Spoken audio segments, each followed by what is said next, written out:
அஸ்ஸலாமு அலைக்கும் வரஹ்மத்துல்லாஹி வபரகாத்துஹு. நான் அஹ்மத் ஃபாரூக். அரசியல் காரணமாக எந்த விதமான வீடியோவும் பதிவிட மாட்டேன் என்ற ஒரு வைராக்கியத்தில் இருந்தேன். இருப்பினும் இவ்வாறான ஒரு சில வீடியோக்களை பார்க்கும் பொழுது நிச்சயமாக மக்களுக்கு தெளிவூட்ட வேண்டியது எமது கடமை. அதை தீர்மானிப்பது நீங்கள். உண்மையை நாம் உங்களுக்கு எடுத்துரைப்போம். அதில் எவ்விதமான பொய்யும் கலப்படமும் கிடையாது. உங்களுக்கு விரும்பிய அரசியல்வாதிக்கு நீங்கள் வாக்களிக்கலாம். அதற்கு முன்னர் அவற்றில் உண்மை எது, உண்மைத்தன்மை எது என்பதை அறிந்து கொள்ள வேண்டும். முதலில் 3 வீடியோக்களை இங்கு நான் தருகின்றேன். அதை பாருங்கள். ஒவ்வொன்றுக்காக தெளிவு உங்களுக்கு கிடைக்கும். சரியா? முதலில் நாம் இந்த வீடியோவை பார்ப்போம். அதாவது அனுரகுமார திசாநாயக்க அவருடைய இந்த வீடியோவை. මා හිතනවා මෙහිදී මුස්ලිම් නායකින්ට විශාල කාර්යභාරයක් පැවරී තිබෙන. ඒ වගේ මුස්ලිම් සමාජයට මේ වැඩෙන්නේ කවර ගර්භාෂයක් ඇතුළේද? මේ විනාශකාරී කලලය වර්ධනය වෙන්නේ මුස්ලිම් ගර්භාෂය ඇතුළේ. ඒක අපි තේරුම් ගන්න ඕනේ. ඒක අපිට ප්‍රතික්ෂේප කරන්න බෑ. මේක හැදී වැඩෙන්නේ මුස්ලිම් සංස්කෘතිය ඇතුළේ මේක හැදී වැඩි වෙනවා. මේක වර්ධනය වෙනවා. ඉස්ලාම් ආගමික එක සමහර අය මේකට තර්ක කරනවා. සමහර අය මට කියනවා මේ නෑ මුස්ලිම් ආගම මේක නෙවෙයි කියලා මේක. ඔව් මුස්ලිම් ආගම නෙවෙයි වෙන්න පුළුවන්. හැබැයි ඒක තමයි මේක මුස්ලිම් ආගමික අන්තවාදය වෙන්නේ. හැබැයි ඒ ආගමික තොටිල්ල තමයි මේක වර්ධනය වෙන්නේ. ඒ වගේම මේක සැඟවෙන්නේ ඒ ජන ප්‍රජාව ඇතුලේ. ඒ නිසා මේක වර්ධනය වීමෙන් පෝෂණය වීමෙන් තිබෙන්නේ මුස්ලිම් සමාජය ඇතුලේ සමාජය කියන ගර්භාෂය ඇතුලේ. දැන් මුස්ලිම් සමාජය තීරණය කරන්න ඕන මේ විකෘති උම්මතු කලලය වර්ධනය වෙන්න දෙනවද විනාශ කරනවද? ඔබ තීරණය කරන්න. මේක அவர் இங்கே குறிப்பிட்டிருக்கும் விடயங்கள் சிங்கள மொழி நன்றாக தெரிந்தவர்களுக்கு தெரியும்.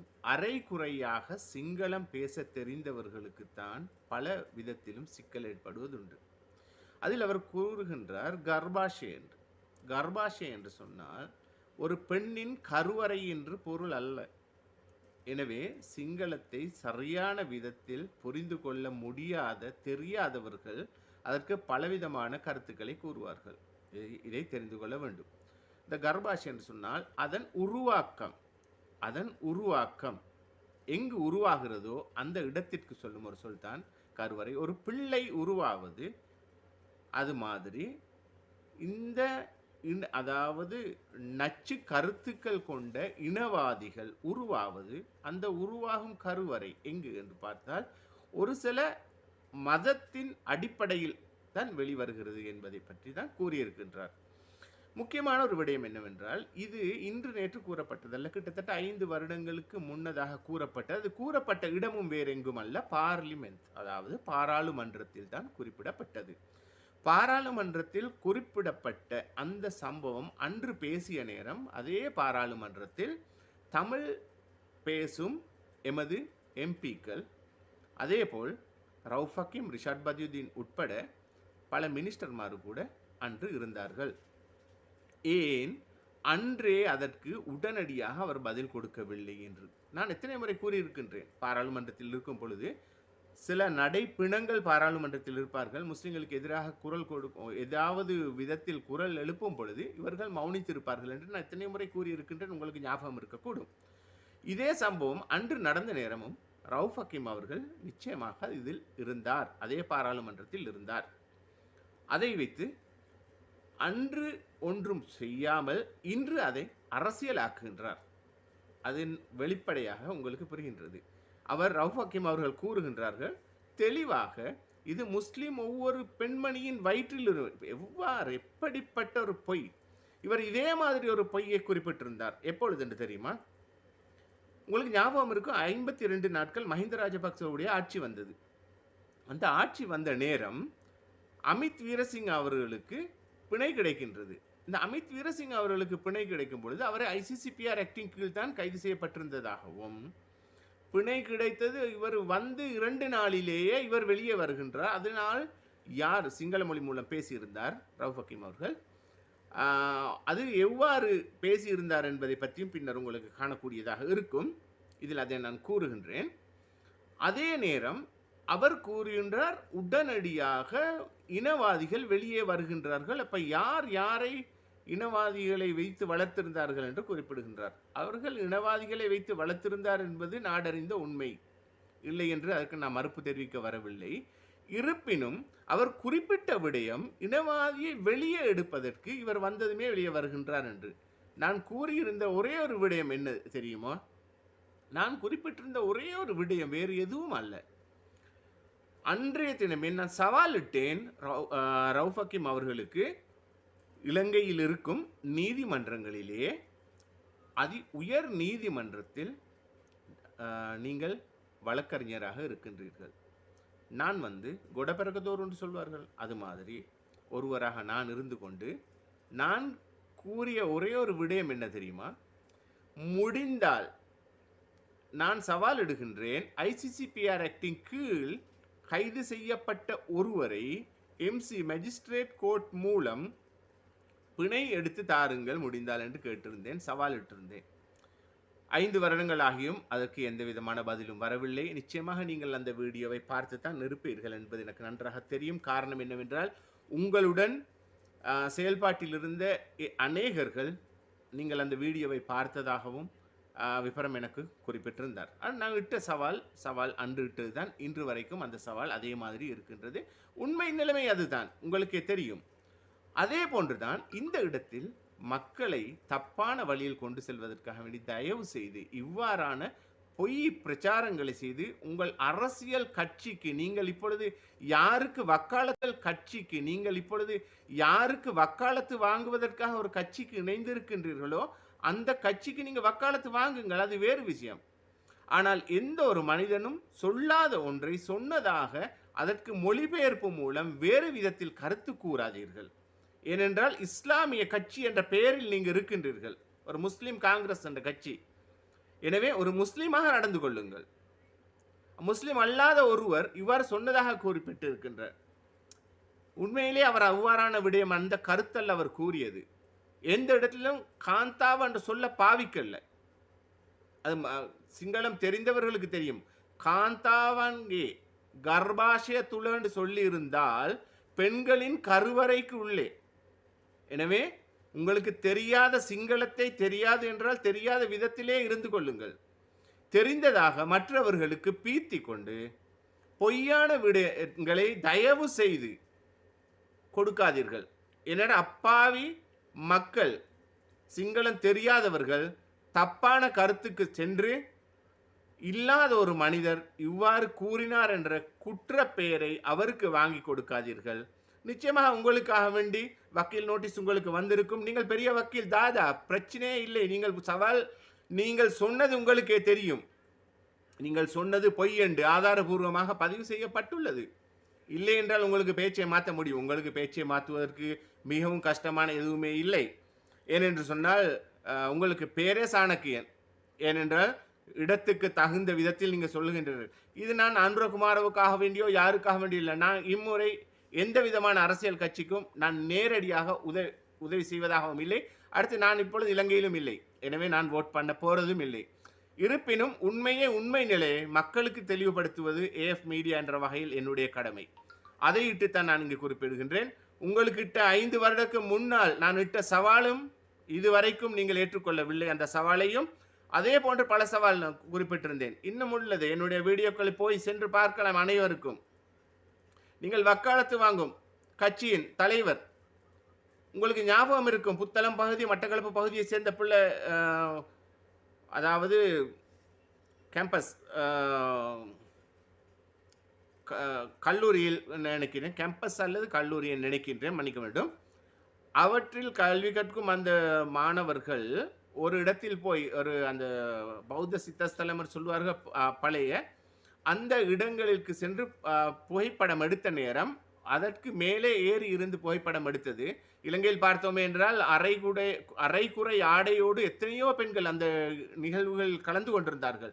இது மாதிரியான போட்டோக்கள் எத்தனையோ பிடித்திருந்தது. அவர் யாருக்குமே சட்டம் செய்யப்படவில்லை. ஆனால் நல்லாட்சி நடந்து கொண்டிருக்கின்ற சந்தர்ப்பத்தில் நீங்கள் இப்பொழுது வக்காலத்து வாங்குகின்ற ஜனாதிபதி வேட்பாளர் சஜித் பிரேமதாச அவர்கள் தான் இருந்தார்கள்.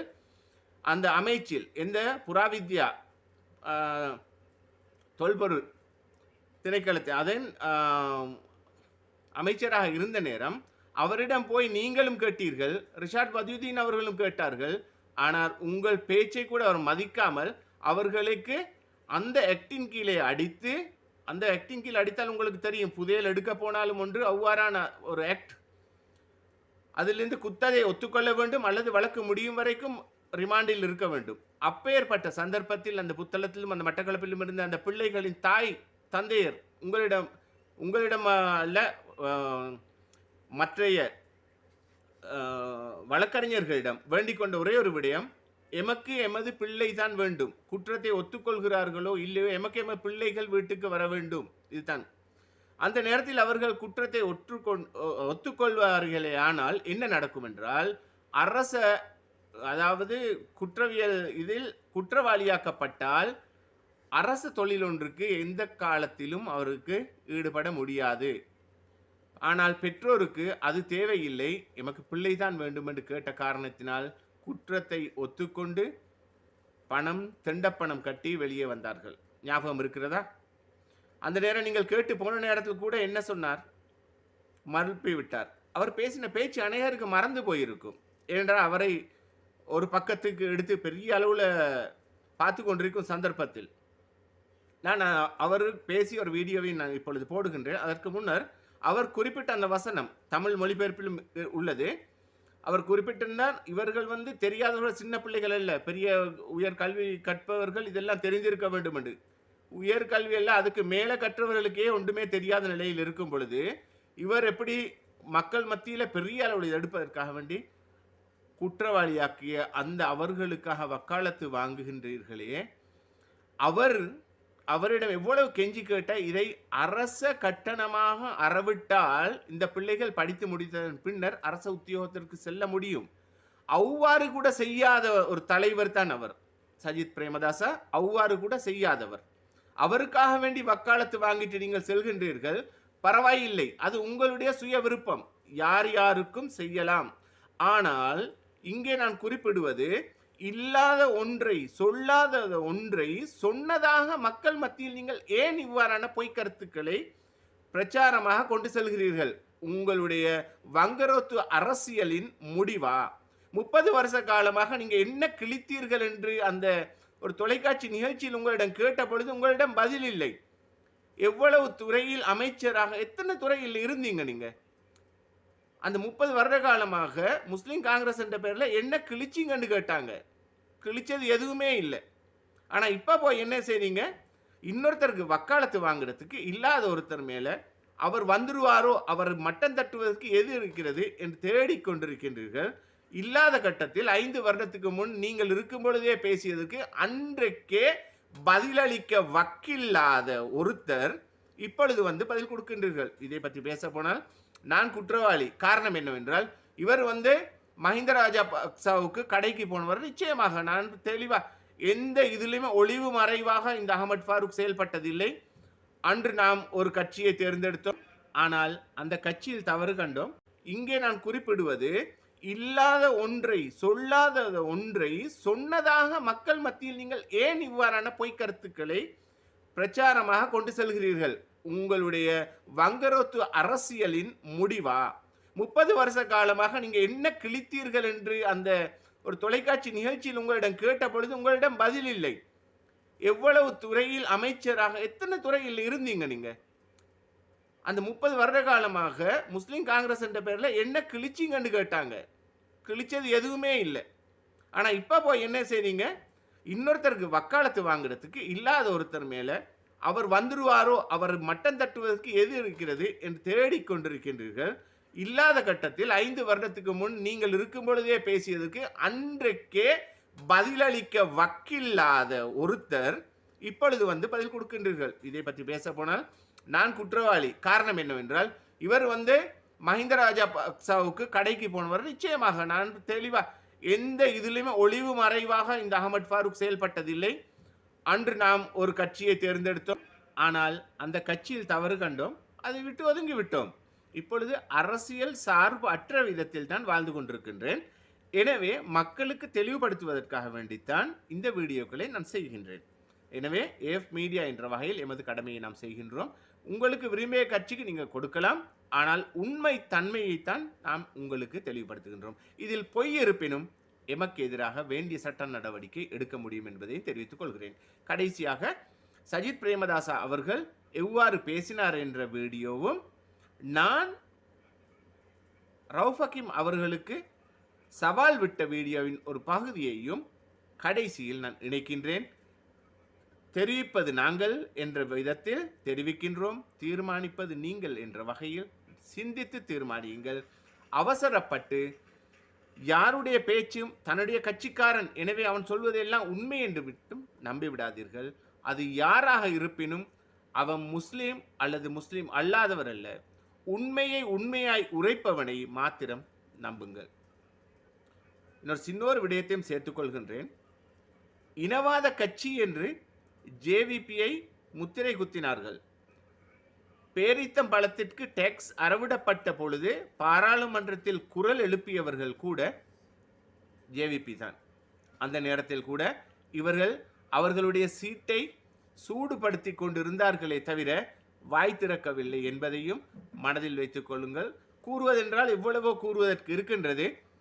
மீண்டும் என்னையும் ஜேவிபியில் முத்திரை குத்தி விடாதீர்கள்.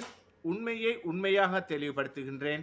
எனவே எந்த கட்சிக்கும் சார்பற்ற விதத்தில் தான் இதுவரைக்கும் நான் செயல்படுகின்றேன். உண்மையை உண்மையாக கூறுகின்றேன்.